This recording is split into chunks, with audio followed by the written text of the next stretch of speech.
You're with Ray, covering for Suzanne Rafford and me, George Stothard. We have a packed studio. We've got Thomas Shambler, the editor of Stuff Magazine. We've got Mamtaz Sahar, our psychologist. We've got Sharif Rizwan, who's the founder of alshop.com. And our fifth guest of the morning, Fabio D'Amelio, who's the general manager for Integral, which is a technology, digital content and app development company. Is that right? Yeah, that's correct, yes. Excellent. So you're an app expert. Yes, we're an app expert. We are in the digital world. We're enabling the new digital revolution for the MENA region. So that's our mission, globally speaking. And tell me about apps, because I know my mum's listening and she won't know what an app is. And I mean, I've recently discovered the power of apps and how they can change how I live my life, which I think is probably one of the phenomenons of technology at the minute. It's less about the phone, it's more about the apps that you can download. That's correct. It's more about how you relate to things. So what the app has changed is the ability for us to relate to content and to relate to people. So if you look at it in the past, let's say 5 years, our way of interacting with objects, people and services has fundamentally changed. So the whole thing started with the internet. That kind of opened up a new library of information. We didn't really know how to interact with it. Today we've got the applications, we've got the apps on the phone. They're everywhere with you at any time, and you have access to any information you need. So the vocation of an app is actually to help people finding what they want and consuming the content in the best way. So it's all about the user experience. It's not really only about the content, but it's how people interact with this new amount of information that we did not have access to prior to this revolution. Do you think that it's possible, though, that we are developing apps which are not necessarily required in many cases? Obviously not the good people down at Integral, but other people, the wrong ones, the bad ones. We're talking about a huge industry. I mean, on the App Store, we've got 850,000 apps. And this is which App Store? The Apple App Store or the Android? Oh, the Apple. And then 800,000 on the Android App Store. Okay. So, of course, there's a lot of apps out there that range from completely useless to completely useful. Yeah. So there's two ranges of apps. The ones that bring you functionalities, things that help you in everyday life, what we call the toolkits. I've got my toolkit on my phone. I've got my currency converter. I've got the ability to read my files. I've got the ability to store them, like on Dropbox. Yeah. But you've also got the content apps that allow you to get the information you want. So like, for instance, recently we just launched for Ramadan something called Cook and Eat. So the vocation of that app is to help women prepare the best dish during Ramadan. Or men. Or men. Whoever's doing the cooking. Agree. Exactly. So not men. No. Too busy playing Angry Birds on another app. On the TV. Yeah. It brings us to the app, TV apps. Absolutely. But the idea is, how do you bring all that wealth of information that you've got on the internet in a consumable way on the spot? So, if you try to cook or get a recipe from internet, you get confused. There's too much information. There's too much of it. You'd spend 90% of your time researching, 10% of the time cooking. Whereas having a Cook and Eat app allows you to spend 10% of time researching and 90% time cooking. So it should make your life easier. Fabio, how do these apps make money? That's the key, isn't it? The money. Yeah, I mean, there's so many. I've got an app, right, and it's a cat app. And it makes cat noises and it winds my cats up. Did you monetize it? I don't know how they make money. It's nice. That's a very useful app. Absolutely. It's a question that the entire industry is asking about. If you look at the stats, out of the something like 50 billion apps that are downloaded in 2013, only 10% of them are actually paid apps. So 90% of the market is free. So this brings us to the question of what is a freemium model. So, typically, traditionally, you pay for all the services you have with the internet and everything that's going on right now. You got this concept of freemium. The difficulty with freemium is that you need to have two value propositions. One for the free. So what do I give to the users for free? And it can't just be, let's give them 30-day trial period. That's not a freemium. That's you try before you pay. And then you need to have a proposition for the paid services. And today the industry is really trying to understand what is it that people value in paying and what is it that they value in having for free. So it's actually a constant evolution, but it is difficult to monetize apps.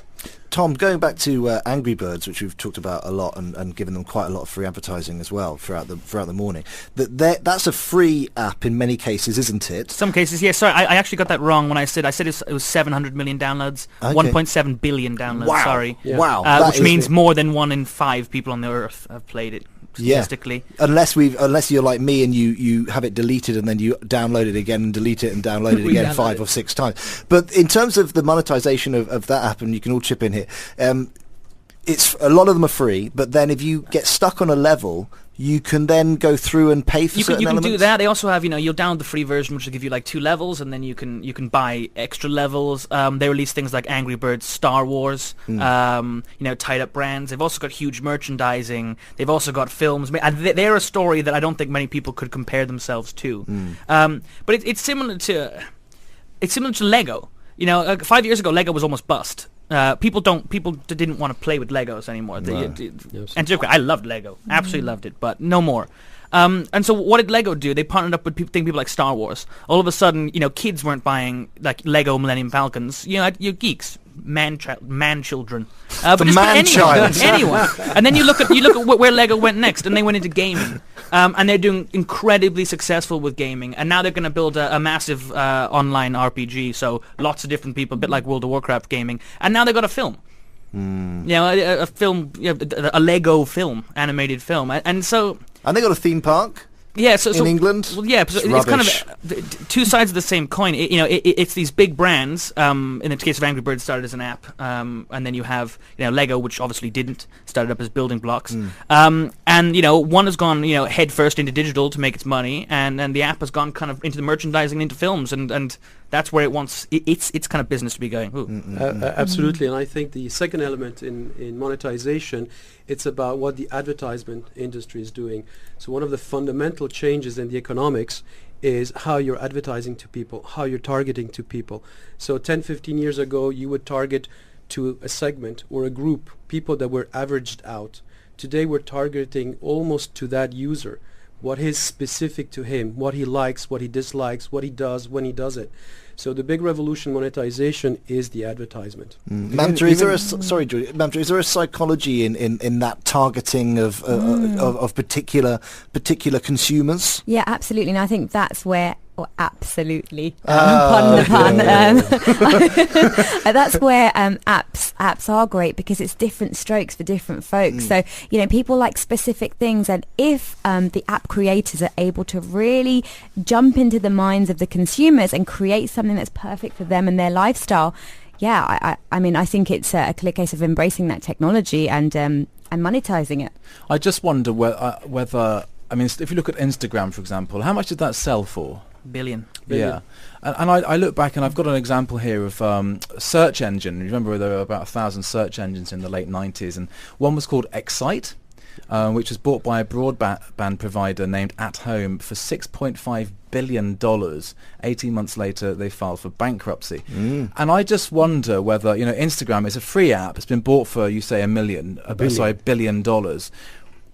Are we heading for another ridiculous sort of, not .com bubble, but app bubble that's going to burst? See, it's also about, it's a chicken and egg story over here, because most of the apps attract a lot of users, like, for example, the Angry Birds and whatever the other useful apps that you use every day. The toolkit apps. The toolkit apps, right? And the content apps.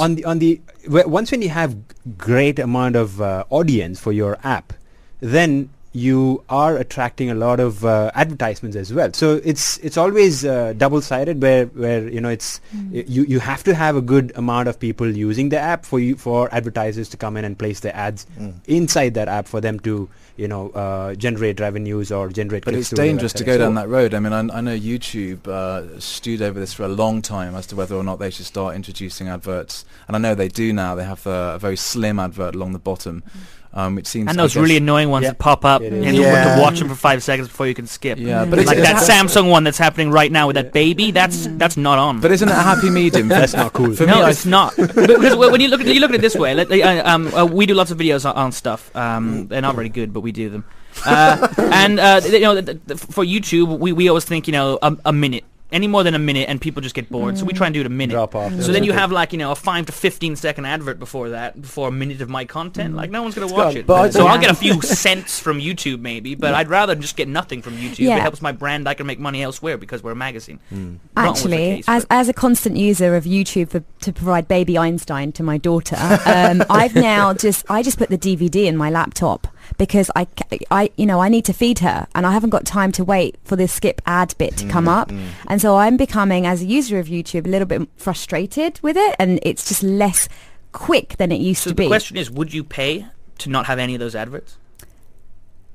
Yes. There are gadgets that you would. can plug into your laptops and computers that absolutely removes every single banner and ads on your computer. We need to talk after the show. that is good. Fabio, in terms of Integral, and you guys as app developers and designers, how successful have some of the apps that you've created so far? Look, what we've done a lot of B2B. We've actually created apps on behalf of third parties, and we have done a couple of applications. They're more the toolkit type of applications that were very successful, especially for mobile operators.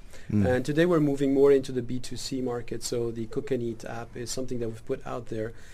In terms of success, in terms of users, in terms of downloads, we've been successful. In terms of monetization, we still have the challenge, and we're still open in thinking on how we actually get to